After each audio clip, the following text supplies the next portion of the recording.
Bienvenidos este domingo 11 de diciembre del año 2022 a otra transmisión del culto dominical para Iglesia Cristo Rey Eterno. Escuchemos el llamado a la adoración en el Salmo número 144, versículo 1 y 2. Bendito sea el Señor, mi roca, que adiestra mis manos para la guerra, mis dedos para la batalla. Él es mi Dios amoroso, mi amparo, mi alto escondite, mi libertador, mi escudo, en quien me refugio. Escuchemos y entonemos juntos los siguientes cantos antes de escuchar la predicación.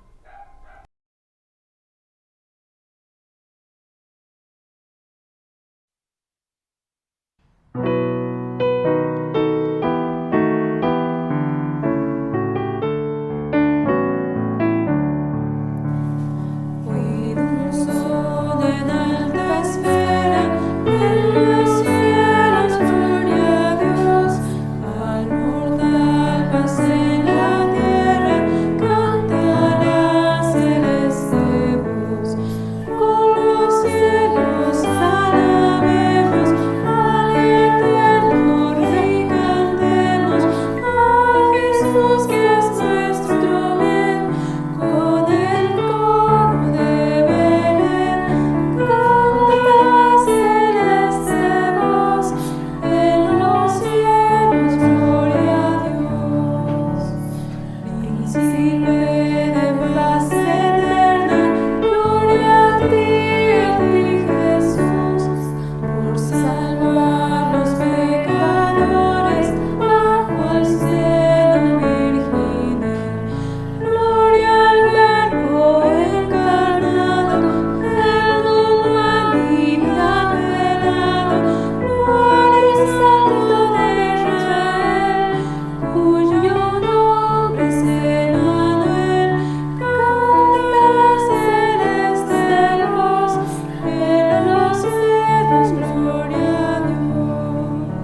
Continuamos con nuestra serie de predicaciones tituladas En Cristo, estudiando la carta del apóstol Pablo a los Efesios. La lectura para el día de hoy la encontramos en Efesios capítulo 6, versículo 10 al 17. Esta predicación se titula Armados para la victoria. Vayamos a lo más importante en este tiempo, que es la lectura de la palabra de Dios, que dice así: Por último, fortalezcanse con el gran poder del Señor, pónganse toda la armadura de Dios para que puedan hacer frente a las artimañas del diablo, porque nuestra lucha no es contra seres humanos, sino contra poderes, contra autoridades, contra potestades que dominan este mundo de tinieblas, contra fuerzas espirituales malignas en las regiones celestiales. Por lo tanto, pónganse toda la armadura de Dios para que cuando llegue el día malo puedan resistir hasta el fin con firmeza. Manténganse firmes, ceñidos con el cinturón de la verdad, protegidos con la coraza de justicia y calzados con la disposición de proclamar el evangelio de la paz. Además de todo esto, tomen el escudo de la fe, con el cual pueden apagar todas las flechas encendidas del maligno. Tomen el casco de la salvación y la espada del Espíritu, que es la palabra de Dios. Oremos. Padre, ahora que estamos delante de la exposición de tu santa y divina palabra, ruego que sean gratos los dichos de mi boca y las meditaciones en nuestros corazones delante de ti, roca nuestra y redentor nuestro. Amén. Los seres humanos por naturaleza somos agresivos y conflictivos. Para muestra, 2 guerras mundiales y múltiples conflictos armados en diversos lugares del planeta. En este momento hay guerra en otra parte del mundo. Cuando terminó la Segunda Guerra Mundial, las potencias militares se enfocaron en la investigación y creación de armamento especializado en la categoría nuclear. En la actualidad, se cree que el arma más poderosa en el mundo es el misil balístico intercontinental. Solo 8 países en el planeta cuentan con armamento de este tipo. Para el tiempo en que se escribe este final de la carta de Efesios, Roma, la potencia mundial, tenía un arma con la que había logrado conquistar diversas naciones. Esta arma se trataba de su ejército, cuya estructura fue impresionante. El máximo comandante era el emperador. Luego el prefecto del pretorio era lo que hoy conocemos como un ministro de la defensa. Estaba asistido en Roma por el prefecto de las cortes pretorianas, de los oficiales y también de los centuriones. Un ejército lo componía habitualmente entre 4 a 5 legiones. En las provincias, como era el caso de Éfeso, cada ejército regional estaba bajo el mando de un general y en cada legión había un comandante o legado, 7 oficiales, un prefecto del campamento y 6 tribunos. Los tribunos se encargaban de seleccionar a los soldados y 50 centuriones.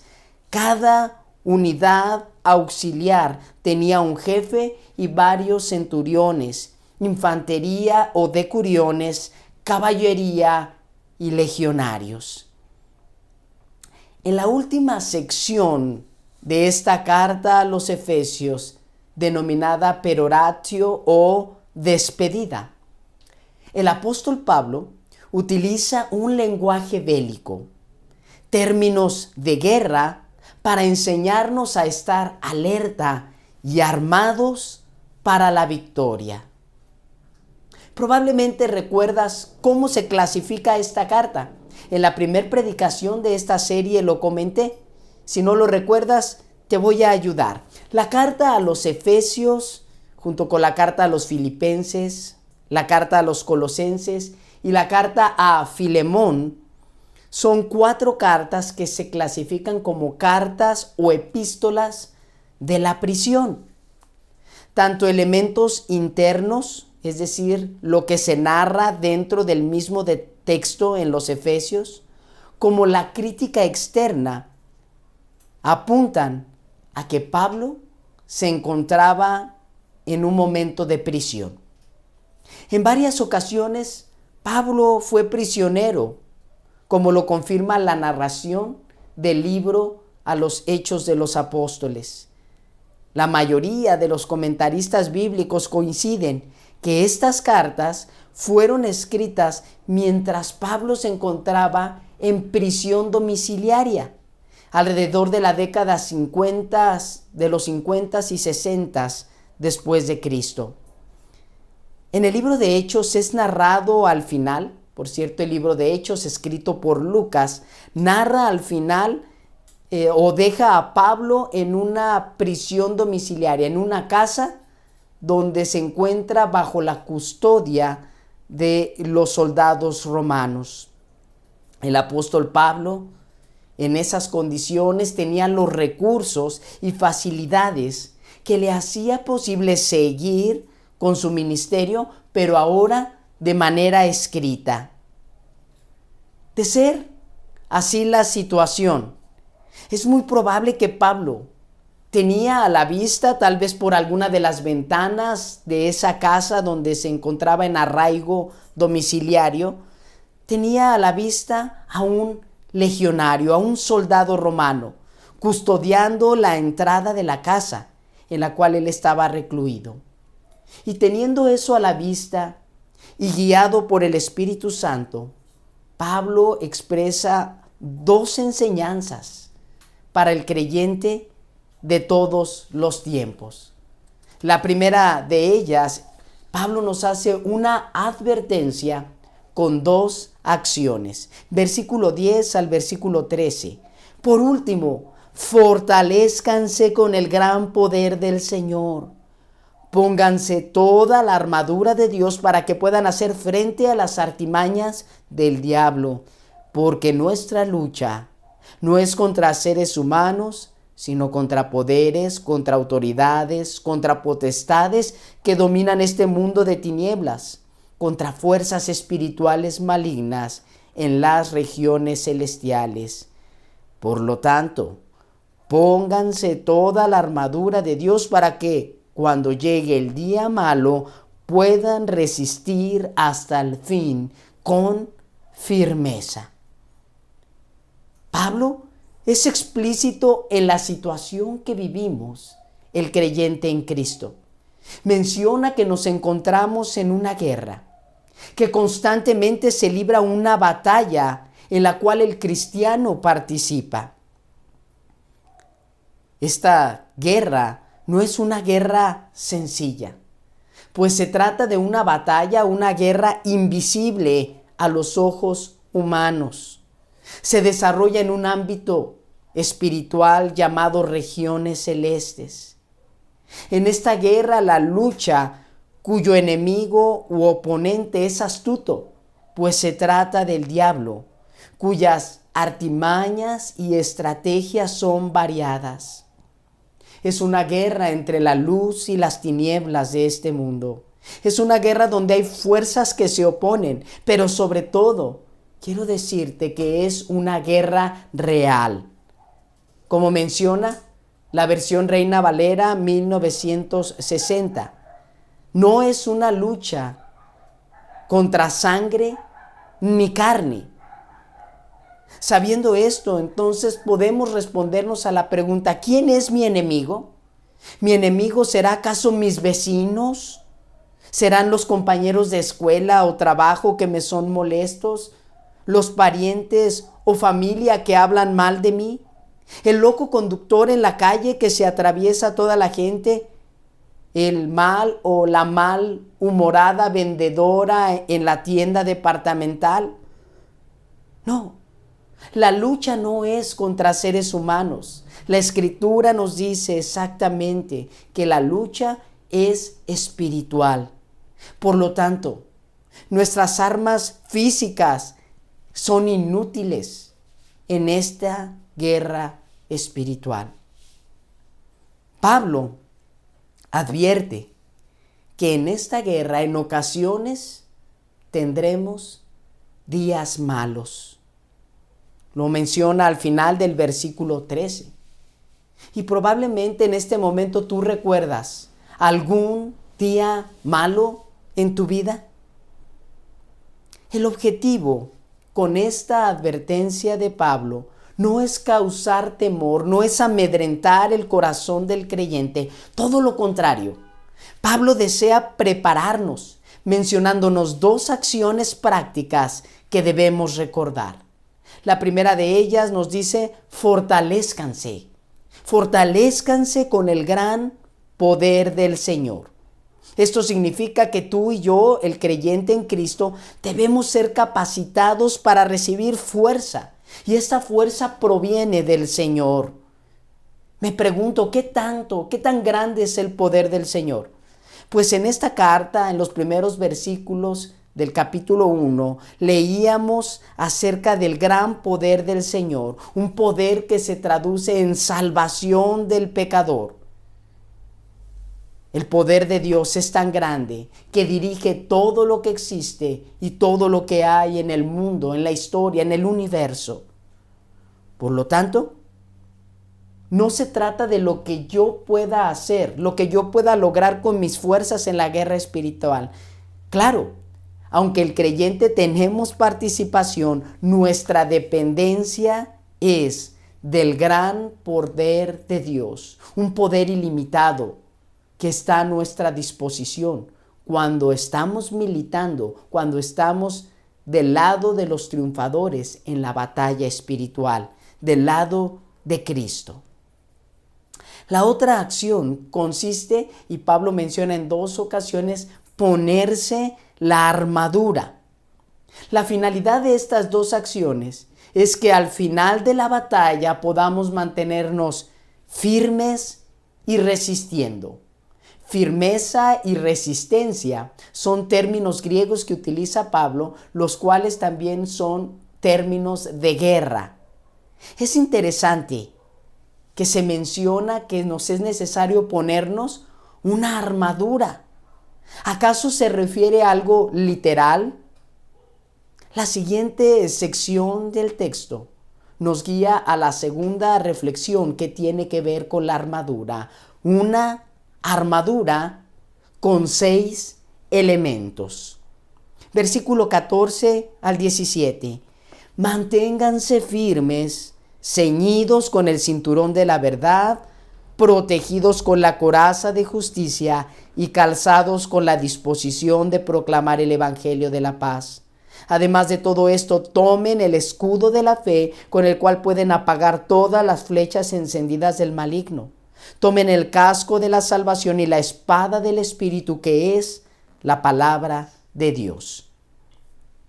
Pablo cita 6 de los elementos de la armadura, probablemente de un legionario romano, y utiliza a manera de analogía una guía para la iglesia de Cristo, quien es impulsada a la acción.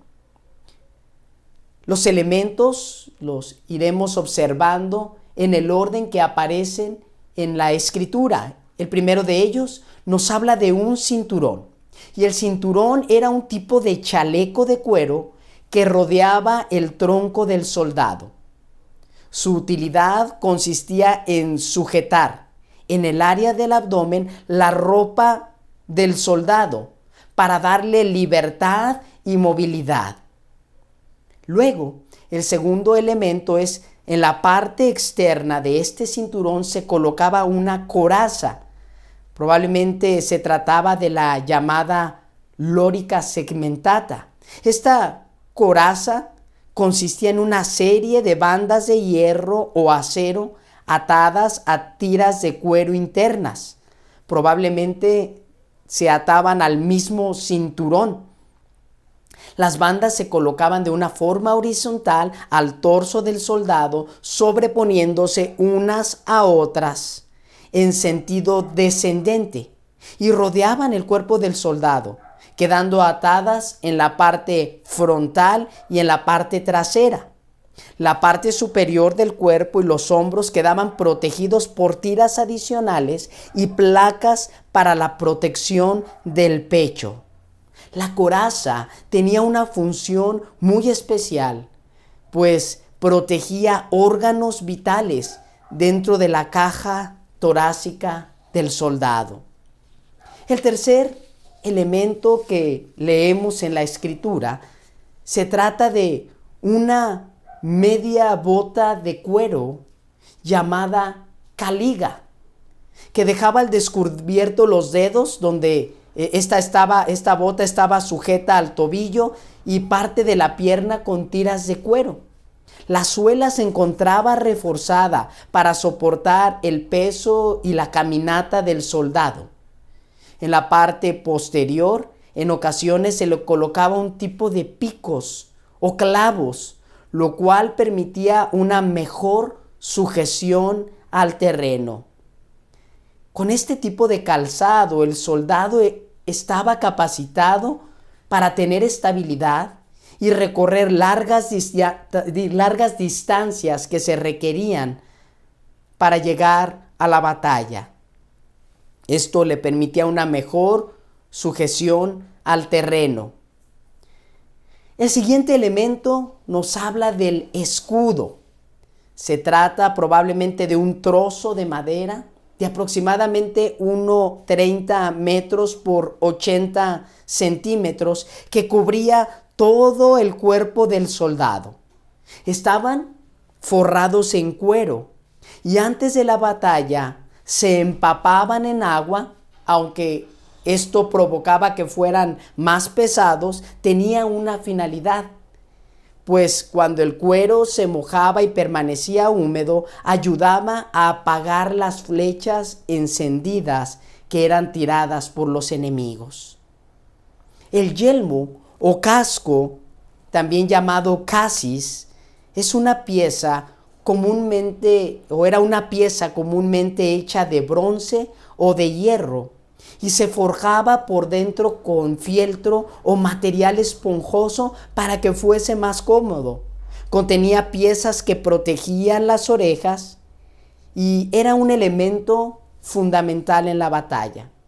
Se garantizaba que los mejores cascos podrían solamente ser arruinados por un martillo o una hacha pesada. Por último, el único elemento en esta armadura que tenemos de ataque se trata de la espada. Pero no es una espada larga.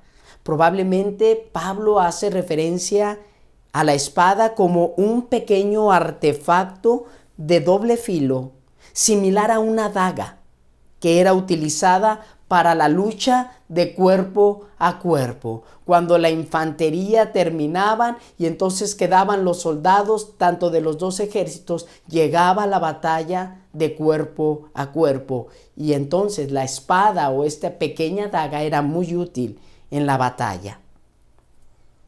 Pablo, tomando en cuenta estos elementos, hace una analogía para exponernos algunas cualidades de Dios en el creyente. Relaciona el cinturón con la verdad, pues la verdad permite libertad y movilidad en la vida del creyente. La Escritura nos enseña, como Jesús lo dijo. Jesús dijo: yo soy el camino, la verdad y la vida. La verdad la encontramos en una persona, quien es Jesús. También la Escritura nos recuerda que la palabra de Dios es la verdad. Jesús, rogando al Padre por sus discípulos, dijo: santifícalos en tu verdad, pues tu palabra es la verdad. La verdad, como cinturón en el creyente, le permite libertad y movilidad. El cinturón de la verdad estaba íntimamente unido también a la parte externa, que se trata de la coraza, con la cual Pablo nos habla de la justicia. Y en la Escritura se relaciona la justicia con la bondad y la santidad de Dios. También la Escritura nos recuerda en las cartas del apóstol Pablo que Cristo es justicia de Dios, fue hecho justicia de Dios. Otro de los elementos, nuestros pies tienen que estar preparados con un calzado para movilizarnos, a llevar, a proclamar las buenas noticias por doquier caminemos.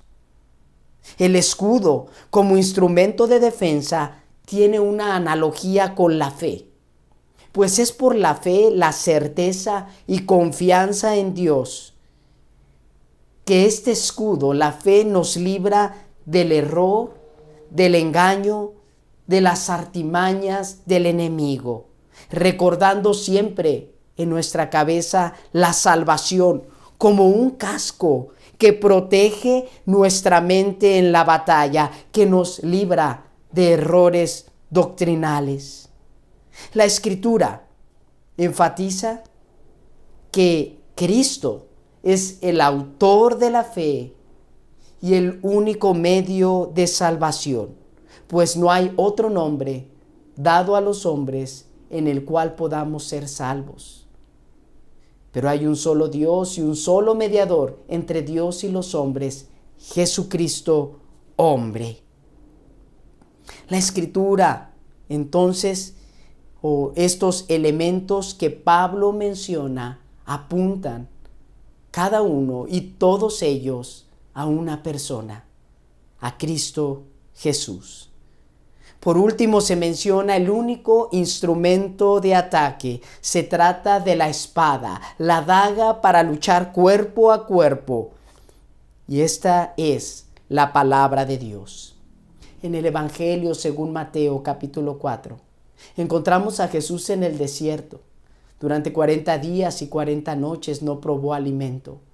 Y Jesús fue tentado por el enemigo. ¿Sabes cómo fue librada su batalla? Jesús recordó, recitó y se posicionó perfectamente en obediencia a la palabra de Dios. De esa manera el enemigo huyó de él, aunque vendría una segunda batalla en la cual Jesús entregaría su vida. Recordar la palabra de Dios en momentos de tentación, en momentos de debilidad, es la manera en que podemos evitar ser lastimados dentro de la batalla o guerra espiritual. En el Antiguo Testamento, varios pasajes nos recuerdan a Dios y su armadura. Nos muestran a Dios como un guerrero que viene y defiende, que viene y salva a su pueblo en la batalla. Pablo, siendo un amplio conocedor de la Escritura, pudo recordar pasajes al escribir esta joya en la carta a los Efesios. Pasajes como el que leemos en la profecía de Isaías capítulo 59, versículo 15 al 17. No se ve la verdad por ninguna parte. Al que se aparta del mal lo despojan de todo. El Señor lo ha visto y le ha disgustado ver que no hay justicia alguna. Lo ha visto y le ha asombrado ver que no hay nadie que intervenga. Por eso su propio brazo vendrá a salvarlos, su propia justicia los sostendrá. Se pondrá la justicia como coraza, se cubrirá la cabeza con el casco de la salvación, se vestirá con ropas de venganza y se envolverá en el manto de sus celos. Esta parte de la Escritura, Isaías escribe al pueblo de Dios, quien se había alejado, quien había dado la espalda a Dios, quienes habían sido desobedientes y quienes persistían en su pecado. Dios le dice a su pueblo que Él mismo vendría a salvarlos como guerrero valiente, se pondría su armadura. Y Dios así lo hizo. Descendió en la persona de Jesús para ceñirnos de su verdad como un cinto. Nos vistió como con coraza su justicia.